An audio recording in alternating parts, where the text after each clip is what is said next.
Bagaimana tidak, gadis ini nekat membeli bensin hanya Rp2.000.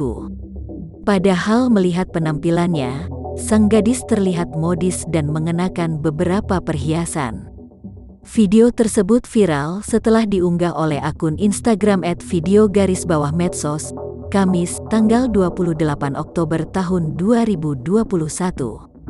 Pada video tersebut memperlihatkan seorang wanita yang mengenakan gaya modis hendak membuka bagasi motornya. Ia ternyata ingin mengisi bahan bakar untuk motornya.